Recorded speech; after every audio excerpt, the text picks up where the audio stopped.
ظہر کی نماز ادا کرنے کے بعد میں سو گیا تھا۔ دوبارہ عصر کی نماز کے لیے اٹھ گیا ہوں تو جیسا کہ رمضان کا مہینہ چل رہا ہے، ہر اچھے کام کا بہت زیادہ ثواب ملتا ہے، تو اچھے کام کرنے چاہیے اور نماز بھی ادا کریں، اس کا بھی باقی مہینوں کی نسبت 3 گنا زیادہ ثواب ملتا ہے۔ تو میں بھی نماز ادا کرنے مسجد جا رہا ہوں اور ماشاءاللہ سے بہت سارے نمازی جیسا کہ آپ دیکھ رہے ہیں مسجد میں داخل ہو رہے ہیں۔ مسجد میں داخل ہونے کے بعد وضو خانے پہ رش لگا ہوا تھا، تو تھوڑی دیر انتظار کرنے کے بعد وضو مکمل کر لیا۔ نماز ادا کرنے کے بعد میں نے جب سامنے دیکھا تو مسجد کا اندرونی حصے کے ساتھ اس کا صحن بھی جماعتیوں سے بھرا ہوا تھا۔ دل بے اختیار بولا ماشاءاللہ۔ نماز ادا کرنے کے بعد دعا کے لیے ہاتھ اٹھائے اور اللہ سے التجا کی کہ یا اللہ، میں پاکستان میں رہنے کے قابل نہیں، مجھے ادھر سے اٹھا یورپ ڈال دے۔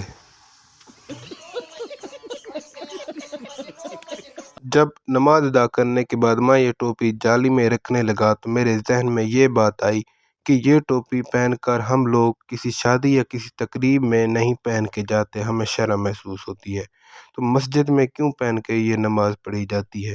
تو کیا یہ میری بات ٹھیک ہے؟ کمنٹ میں آپ بتائیں آپ سب بھائی۔ مسجد سے نکلتے ہی میں نے اللہ کی راہ میں پیسے دیے اور باہر آ کر سوچنے لگا کہ افطاری کے لیے ہلکا پھلکا سامان لے لیا جائے تاکہ دوبارہ نہ آنا پڑے۔ تو اسی دوران میں کشمکش میں تھا کہ کیا چیز لوں، تو شمال سے جنوب کی جانب نگاہ دوڑائی تو اسی دوران مجھے مشرق سے ایک خان صاحب دکھائی دیے، تو میں ان کے پاس گیا تو ان سے کھجوریں لینے پہنچ گیا۔ اسی دوران کھجور لینے کے ساتھ میں نے سوچا کہ کچھ نمکین بھی لیا جائے، تو میں نے دیکھا کہ بھائی صاحب گرما گرم پکوڑے اور سموسے تال رہے تھے، تو میں نے ان سے پکوڑے پارسل کروائے۔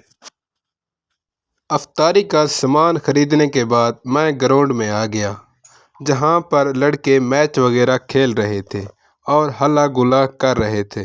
میں بھی ان کا کھیل دیکھنے لگا اور اسی کے ساتھ ساتھ سورج کے غروب ہونے کا انتظار کرنے لگا اور بار بار سورج کے ساتھ ساتھ موبائل پہ ٹائم دیکھ رہا تھا کہ کب سورج غروب ہوگا، اور آخر کار یہ غروب ہو ہی گیا۔ روزہ افطار کرنے کے بعد مغرب کی اذان ہوئی تو امام صاحب کے ساتھ باجماعت نماز ادا کی۔ کھانا کھانے ہوٹل پہ گیا، کھانے کا آرڈر دیا لیکن ہوٹل والے نے بولا کہ 10 منٹ لگیں گے۔ ابھی کھانا لگنے میں دیر تھی، میں نے موبائل نکالا اور مختلف اینگل سے اپنے آپ کو کیمرے میں دیکھنے لگا۔ ابھی میں ولاگ ریکارڈ کر ہی رہا تھا کہ اسی دوران میری نگاہ ایک خوبصورت منظر پر پڑی۔ وہ یہ منظر تھا کہ میں نے دیکھا کہ ایک ساتھ میں بلی بیٹھی ہوئی ہے۔ بلیوں کو نحوست کی علامت سمجھا جاتا ہے اور اگر کالی بلی راستہ کاٹ لے تو لوگ اس کو سنجیدہ لے لیتے ہیں، حالانکہ یہ فرضی باتیں ہیں۔ کھانا کھا لیا تھا، اب باری تھی ہاسٹل کی جانب جانے کی، تو بسم اللہ پڑھ کر واپس ہاسٹل کی طرف جا رہا ہوں۔ اللہ حافظ۔